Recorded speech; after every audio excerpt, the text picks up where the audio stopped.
E o plenário do STF começou hoje a julgar ações ambientais que envolvem o combate ao desmatamento na Amazônia. O Plano de Ação para a Prevenção e Controle do Desmatamento na Amazônia Legal foi criado em 2004 e tem como objetivo reduzir de forma contínua o desmatamento e criar as condições de transição para o modelo de desenvolvimento sustentável na Amazônia Legal. O plano foi estruturado para enfrentar as causas do desmatamento de forma abrangente, integrada e intensiva, tendo ações articuladas em torno de 3 eixos temáticos: ordenamento fundiário e territorial, monitoramento e controle ambiental e fomento às atividades produtivas sustentáveis. Em novembro de 2020, 7 partidos entraram com ação no Supremo para que a Corte determine à União e aos órgãos e entidades federais competentes que executem de maneira efetiva o Plano de Ação para a Prevenção e Controle do Desmatamento na Amazônia. Os partidos requerem até 2021 a redução efetiva dos índices de desmatamento na Amazônia Legal e em terras indígenas e unidades de conservação, conforme dados oficiais disponibilizados pelo Instituto Nacional de Pesquisas Espaciais. Eles apontam graves e irreparáveis lesões a preceitos fundamentais, decorrentes de atos da União e dos órgãos públicos federais que impedem a execução de medidas previstas no plano. Um dos argumentos é que, apesar do aumento de 34% nas taxas de desmatamento em 2019 e de estimados outros 34% em 2020, verifica-se queda no número de autuações nesse período. Segundo eles, em 2019, o IBAMA autuou 31% menos do que em 2018. Em 2020, a queda é ainda maior, de 43%. Outros pontos questionados são a inexecução do orçamento disponível e o congelamento do financiamento da política pública.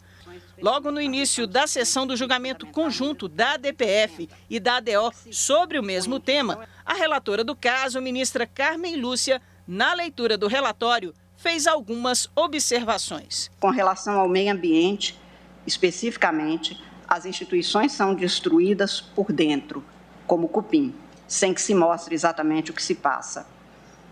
Promovem-se políticas públicas ineficientes, ineficazes.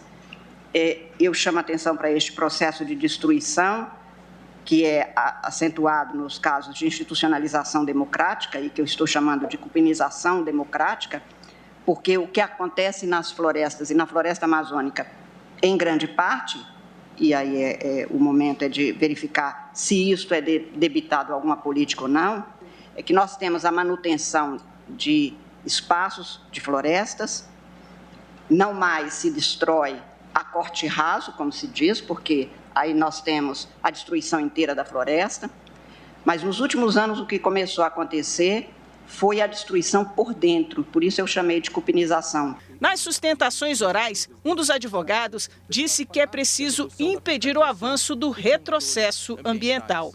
Se a gente pegar em dados, Excelência, só a atuação do IBAMA na região amazônica, comparando-se 2018 e 2021, houve uma redução de cerca de 80%. Também houve, Excelência, atos omissivos e comissivos destinados a inviabilizar a implementação do PPCDAM, incluindo a desestruturação dos órgãos e entidades federais. Também houve a inexecução do orçamento disponível e congelamento do financiamento da política pública. Também foi destacado o resultado do Plano de Ação de Prevenção e Controle da Amazônia de anos anteriores. E como diz o ditado popular, quem planta, colhe.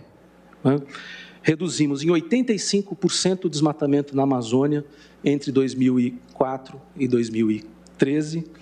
Isso, na média, significa algo em torno de 20 bilhões de árvores que deixaram de ser derrubadas ao longo desse período. E assim, para dar mais algumas dimensões, uma árvore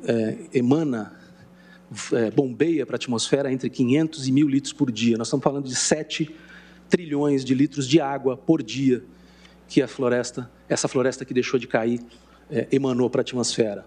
Se a gente puser isso em números de carbono, 5 bilhões de toneladas de carbono deixaram de ser emitidas na atmosfera E isso foi a maior contribuição histórica de um país para toda a implementação da Convenção de Mudanças Climáticas no período. A sessão terminou agora há pouco. Vamos falar ao vivo com a repórter Marta Ferreira, que tem os detalhes desse julgamento. Oi, Marta. Boa noite. Boa noite, William. Boa noite a todos. Na sequência, houve mais sustentações orais dos demais requerentes. Depois, houve a manifestação do advogado-geral da União, que trouxe dados de operações recentes na Amazônia para rebater os argumentos dos partidos que entraram com essa ação aqui no Supremo. Em seguida, a sessão foi suspensa e será retomada amanhã, com parecer do Procurador-Geral da República e depois com o voto da relatora ministra Carmen Lúcia e dos demais ministros. William.